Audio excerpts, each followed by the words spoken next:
Now move on to discuss the internal structure of the heart, including the atrium, the ventricle, and the heart valves. Let's use this image to review the internal anatomy of the heart. Blood is returned to the right atrium through the superior and inferior vena cava. The right atrium and the right ventricle are connected through the atrioventricular valve or the tricuspid valve.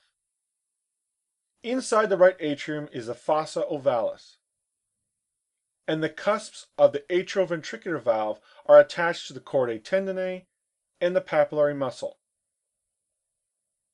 Also inside the ventricles are trabeculae carneae. These are muscular folds that decrease friction during pumping. The left and right ventricles are separated by the intraventricular septum. On the left side of the heart, the left atrium and left ventricle are separated by the atrioventricular valve known as the mitral valve. The right atrium. Deoxygenated blood is returned from the head and neck region and the rest of the body through the superior and inferior vena cavas. The coronary arteries collect blood from the heart muscle itself and deliver it to the right atrium through the coronary sinus. The left and right atria are separated by the interatrial septum. The foramen ovale in the right atrium facilitates blood flow directly from the right atrium to the left atrium during lung development in utero, and this closes approximately within 48 hours after the birth of the baby. Deoxygenated blood is pumped from the right atrium through the tricuspid valve into the right ventricle. The right atrioventricular valve is known as a tricuspid valve because it's made up of three cusps. The trabeculae carneae are muscular folds on the inside of the ventricle. They're believed to prevent suction during pumping action of the heart that would occur with a smooth inner surface. The pulmonary valve is located on the superior medial portion of the right ventricle. This valve is made up of three semilunar cusps, and blood passes through it into the pulmonary trunk. After gas exchange in the lungs, blood returns to the left atrium. The left atrium receives oxygenated blood from the lungs through the pulmonary veins. There are two on the left side and two on the right. The muscle wall of the left atrium receives its blood supply from the left circumflex coronary artery.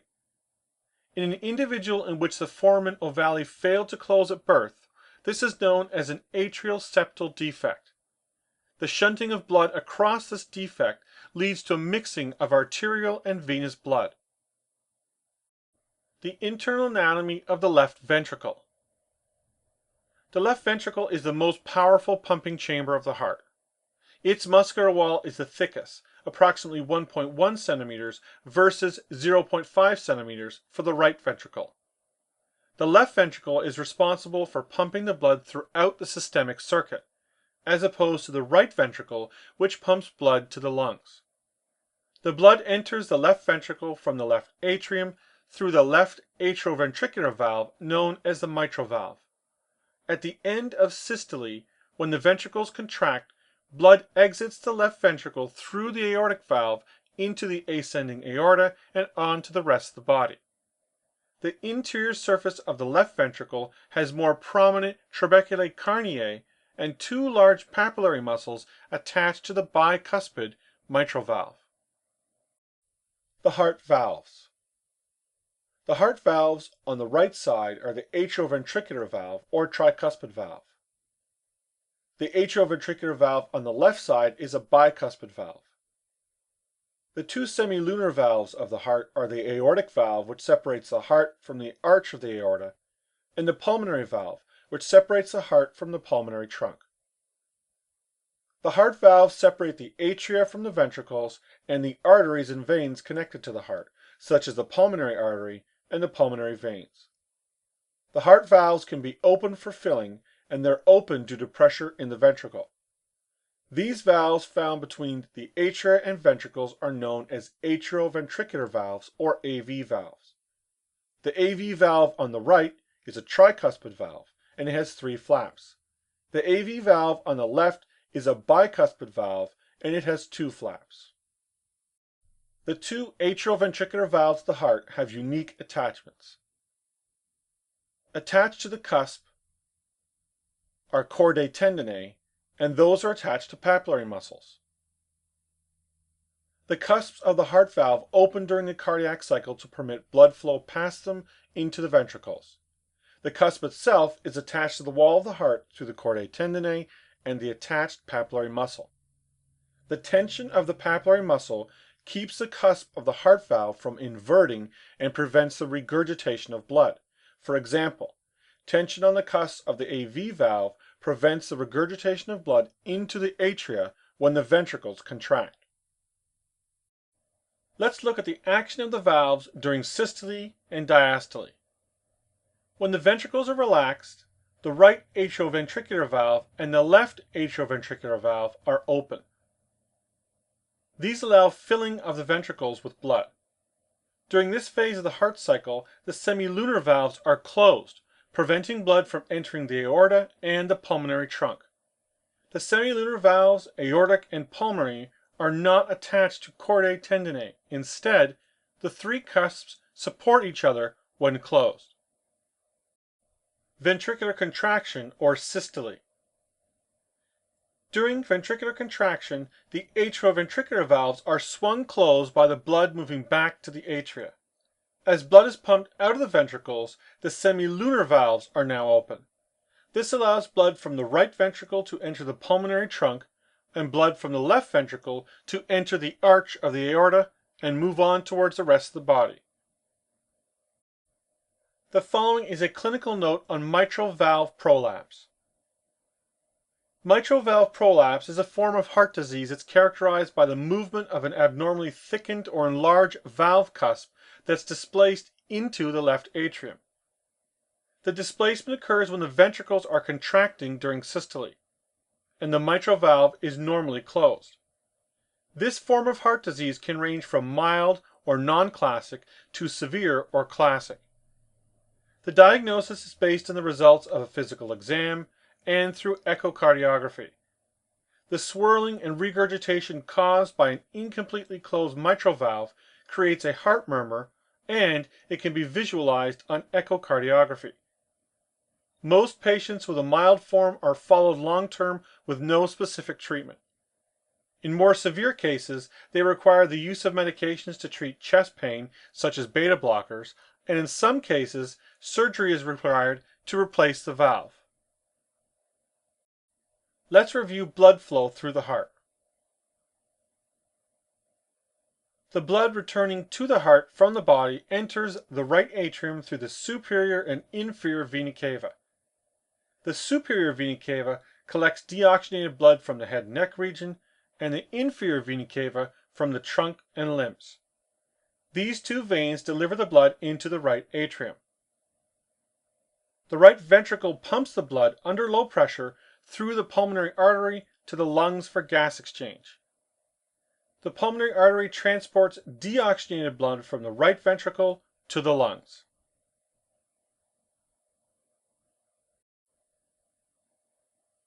Next, the pulmonary veins transport oxygen-rich blood from the lungs to the left atrium.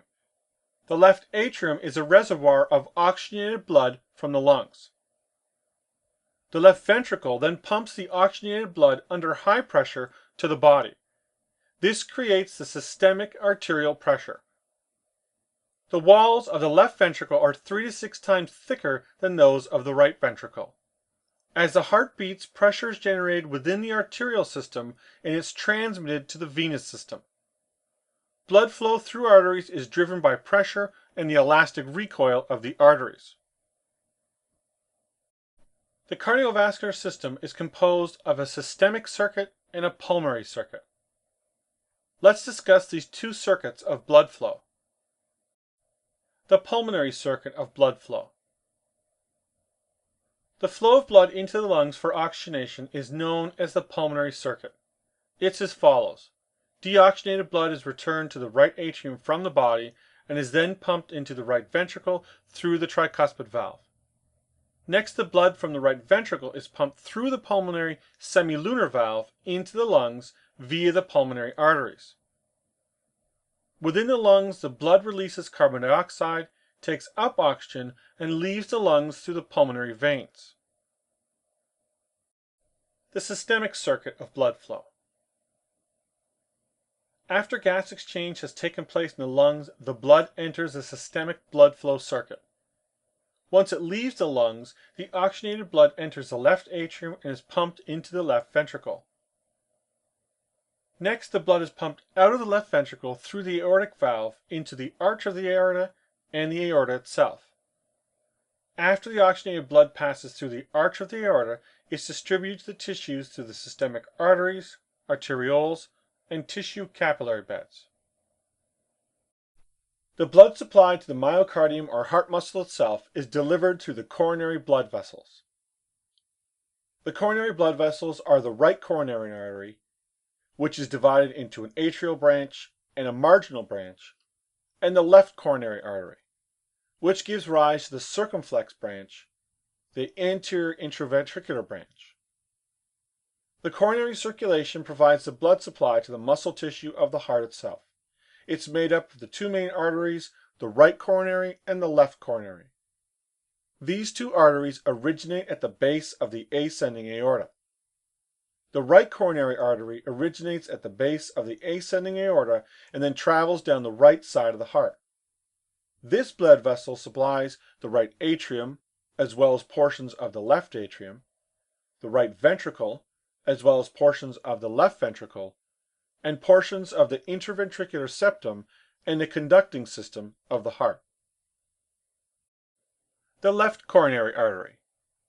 The left coronary artery originates also at the base of the ascending aorta and gives rise to the circumflex branch and the interventricular branch.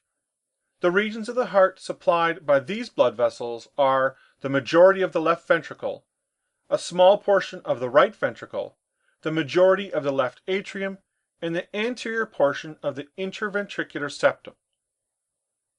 During the contraction of the ventricles, the blood vessels that enter the heart are squeezed and blood flow through them temporarily stops.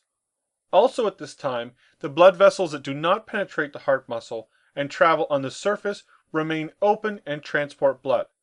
Therefore, the blood perfusion of the heart muscle itself, or myocardium, occurs during ventricular relaxation or diastole. The following is a clinical note on coronary artery disease. Coronary artery disease is also known as atherosclerotic heart disease. This disease involves the accumulation of atheromatous plaques in the coronary arteries. This limits or blocks the normal blood flow through those arteries. The reduced blood flow leads to a decrease in the perfusion of the myocardium, and this results in chest pain and can result in altered heart function. Coronary artery disease is diagnosed based on physical exam, symptoms, and the results of coronary angiography or an angiogram. Coronary artery disease is the #1 cause of death in North America and in most countries around the world. The treatment for coronary artery disease includes the use of medication to lower cholesterol, drugs used to treat angina or chest pain, angioplasty, and in some cases, coronary artery bypass surgery. After the blood supply is utilized by the cardiac muscle, it's returned through the cardiac veins. The blood from the heart muscle itself is drained and returned to the right atrium through the large veins known as the great cardiac vein and the coronary sinus. The coronary sinus delivers the blood into the right atrium just inferior to the opening of the inferior vena cava.